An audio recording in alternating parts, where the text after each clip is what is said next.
দিদিদা, দিল্লিতে আপ সাফ, এবার কি তাহলে পশ্চিমবাংলায় মমতা বন্দ্যোপাধ্যায় সাফ? কারণ ইতিমধ্যে কিন্তু কুণাল ঘোষের কনফিডেন্স কিন্তু কমেনি। তিনি বলছেন যে রাজ্যে যা হয় হয়, বাংলায় তার এফেক্ট পড়বে না। 240+ হয়ে আরো, মানে 240+ 26-এর রেজাল্ট। না ঠিক আছে, ওনাকে তো এইগুলো হাট বকার জন্য ওনাকে রাখা হচ্ছে, উনি বকতেই পারেন, সেটা নিয়ে আমাদের কোনো বক্তব্য রাখার দরকার নেই। তবে যে ন্যারেটিভটা সেট করা হচ্ছে, এই মানে যেটা দাঁড়িয়ে বিধানসভায় দাঁড়িয়ে যেটা মাননীয় বলার চেষ্টা করলেন যে যদি আপের সাথে কংগ্রেস যদি অ্যালায়েন্স করতো তাহলে হরিয়ানা আর দিল্লির ক্ষেত্রে এই রেজাল্ট নাকি হতো না। আচ্ছা আমাকে একটা জিনিস বলো তো, যে কংগ্রেস আর আপের মধ্যে অ্যালায়েন্স হলে 20টা সিট তো ছাড়তে হতো। এইবার এই 20টা সিটের মধ্যে আমরা তো আর কেউ ভবিষ্যৎ বক্তা না, যে আমরা এটা জানতামই যে এই 20টা সিটের মধ্যে আমি এই কটা সিট আমার কনফার্ম আসবে। 1 নম্বর। 2 নম্বর হচ্ছে যে কে জানে যে কংগ্রেস সাপোর্টাররা আপকে ভোট দেবেই বা আপের সাপোর্টাররা কংগ্রেসকে ভোট দেবেই। আজকে আমরা কিন্তু এখানেও কিন্তু পশ্চিমবঙ্গে এক জিনিসই হয়, যতই অ্যালায়েন্স হোক না কেন, যতই ঘোট আর জোট পাকুক না কেন, আমরা দেখেছি এটা, যে যারা মানে খুব কট্টর সিপিএম তারা সিপিএমকেই ভোট দেবে, যারা কট্টর কংগ্রেস তারা কিন্তু কংগ্রেসকেই ভোট দেবে। এই ভোটাভুটিতে শুধু যেটা হয়, আমাদের হিন্দু ভোটটাই কিন্তু ভাগাভাগি হয়, যেটা আমরা দিল্লির ক্ষেত্রেও আমরা দেখেছি। কিন্তু এবারে মানে যেটা আমরা সমগ্র পশ্চিমবঙ্গের ক্ষেত্রে যেটা আমরা দেখি, কিন্তু এবার দিল্লির ক্ষেত্রে সেই ভোটটাই কিন্তু কনসোলিডেটেড হয়েছে। পুরো মুসলিম ভোট হয়তো বিজেপি পায়নি, কিন্তু তাও এবার অনেকটা পেয়েছে, তাই জন্য কিন্তু আজকে এই রেজাল্টটা। আর আমরা শিলা দীক্ষিতের বেলাতেও কিন্তু দেখেছিলাম যে সেই সময়ও কিন্তু ভোট শেয়ারিং কিন্তু ওই 6-7%-এর আশেপাশেই কিন্তু থাকতো, খুব একটা যে হ্যাবক থাকতো সেটা কিন্তু না। যেভাবে তাদের দলের নেতারা দল বিরোধী কথা বলছে, এবার তিনি সহ্য করবেন না।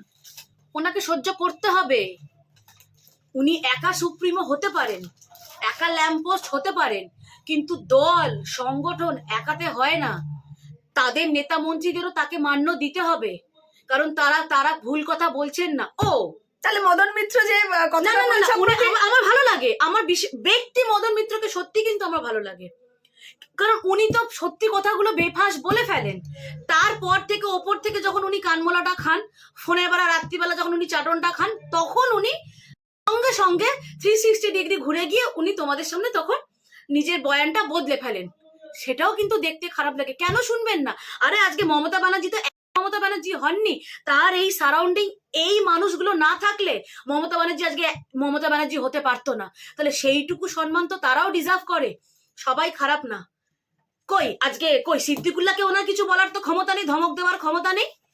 ওনার হুমায়ুন কবিরকে তো ধমক দেওয়ার লোক দেখানি করেন, কিন্তু দৃষ্টান্তমূলক কিন্তু কিছু দেখলাম না। যখন এই এত বড় কথাটা বললো ওই হুমায়ুন, তখন কেন তাকে দল থেকে সাসপেন্ড করানোর এই জবাবটা কেন চাইলো না? কারণ ওই 70%-এর মধ্যে মাননীয়া তো নিজেও পড়েন, তিনি হিন্দু, তো নিজেকে হিন্দু মানে ব্যানার্জি টাইটেলটা তো এখনো হোল্ড করছে, বানো তো হয়ে যায়নি।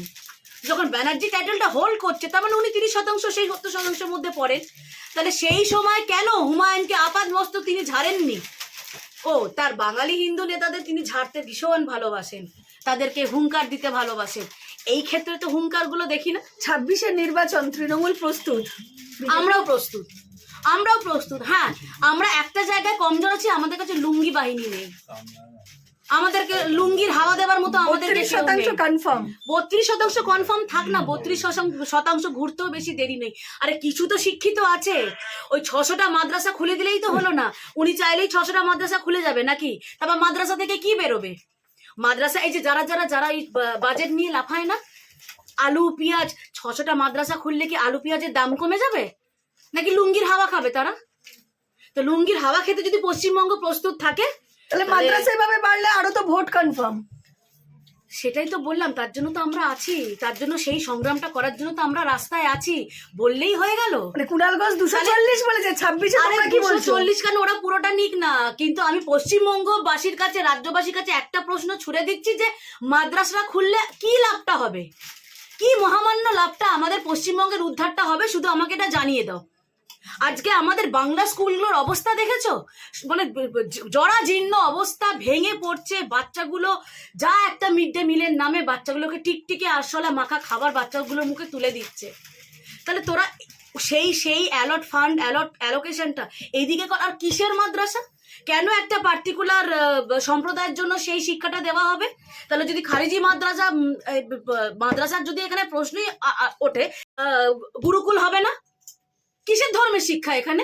এটা নাকি আগামী দিন কি এটা নিয়ে বিজেপি পথে নামবে? সবসময় ছিল, গুরুকুলের দাবিতে কি পথে নামবে? সবসময় ছিল আর আছে, থাকবে। যেটা ভুল, এটাই সমস্যা। তোমরাও আমাদের সাথে ভুলকে ভুল আর ঠিককে ঠিক বলো। হচ্ছে আমরা সরস্বতী পুজো নিয়ে দেখেছি, কি বল?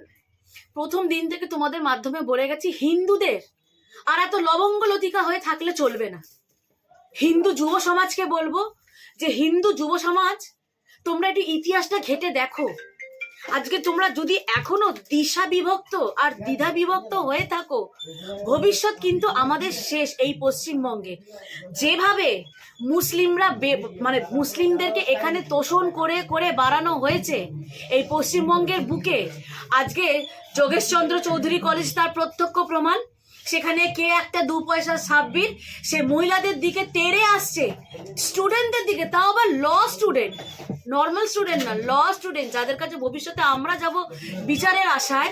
সেই ল স্টুডেন্টদের কাছে তার এত বড় আস্পর্ধা, তার এত বড় ঔদ্ধত্য, সে নাকি বাঁশ নিয়ে তেড়ে আসছে।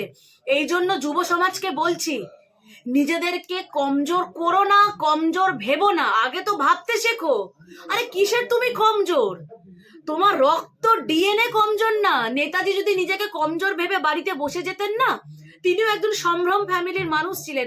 তার কি দরকার ছিল ওরকম সুখ স্বাচ্ছন্দ্য জীবন ছেড়ে আমাদের মতো এই বাঙালি জাতির জন্য, এই নিকৃষ্ট বাঙালি জাতির জন্য তিনি তার আত্মবলিদান দিলেন, তার জীবনের এতগুলো দিন নষ্ট করলেন এই বাঙালি জাতির জন্য। আজকে তো ধিক্কার হয়, ঘেন্না হয় নিজের ওপর।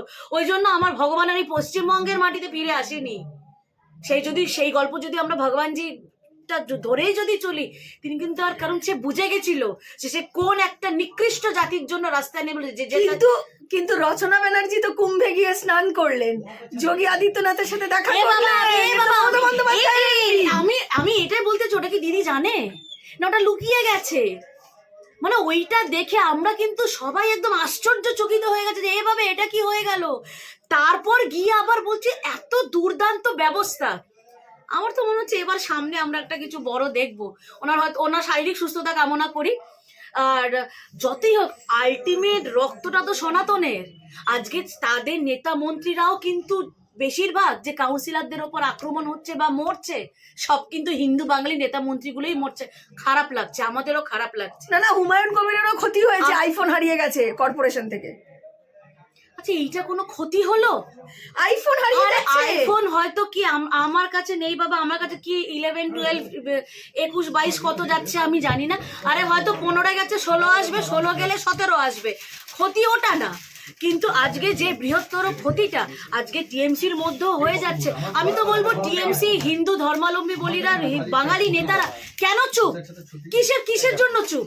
তারা কেন এই প্রতিবাদটা করছে না? আজকে তাদের মধ্যেও তো দেখতে চাই। আরে তারাও তো বড় বড় পুজোর সাথে জড়িত, বড় বড় পুজো করে। তাহলে কি সেটা কি লোক দেখানি? মনের মধ্যে কি সেই আগুনটা জ্বলে না? যখন তাদের নেতারা ওপেন বলছে যে ভাগীরথীর জলে কেটে ভাসিয়ে দেবো, তার মধ্যে তো তারাও পড়েন। তারা আজকে কেন চুপ? আজকে কিছুদিন আগে এই যে নারকেল ডাঙ্গা যে এত বড় অগ্নিকাণ্ডটা হলো, আজকে দেখলে মডেলিং করতে চলে গেলেন আমাদের মেয়র, মডেল মেয়র, 45,000 টাকা জামা পরে নাকি তারই সম্প্রদায় দিন আর্তদের পাশে তিনি দাঁড়াতে গেছেন। খুব ভালো কথা। তো এই যে যখন কালী পুজোর সময়, কালী পুজোর 2 দিন পর যখন বিশাল বড় গন্ডগোলটা হলো রাজাবাজারে, আমার ওখানকার কর্মীর ওপর আক্রমণ করা হলো, তখন কেন তিনি তো নিজেকে সাম্প্রদায়িক বলেন না? তিনি নিজেকে কি বলেন? আমি সেকুলার, আমি সব ধর্মকে সম্মান করি। তাহলে যখন আমার ধর্মের ওপর আঘাত এলো কালী পুজোর পর, আমার কর্মীদের ওপর যখন, আমার নেতা কর্মীদের ওপর যখন আঘাত হেনে এলো, তিনি কেন সেদিনকে গেলেন না? ওইখানে গুরুদ্বারার ওপর আক্রমণ করা হয়েছে, তার ওপর ওখানে শহীদ ক্ষুদিরাম উদ্যান, শহীদ ভগৎ সিং এর একটা উদ্যান আছে, যেখানে শহীদ ভগৎ সিং, রাজগুরু ও সুখদেবের 3টে মূর্তি রাখা আছে, সেখানে অবধি ভাঙচুর চলেছে। সেদিনকে কেন ফিরহাদ হাকিম যাননি? উনি সেকুলার দেখাচ্ছেন নিজেকে, কারণ ওনার যে স্বপ্ন সেটা তো আস্তে আস্তে সত্যি হচ্ছে। কারণ এখন বাংলাদেশ থেকে বাংলাদেশি রোহিঙ্গা তো এখন অতি জঙ্গি চালান হচ্ছে।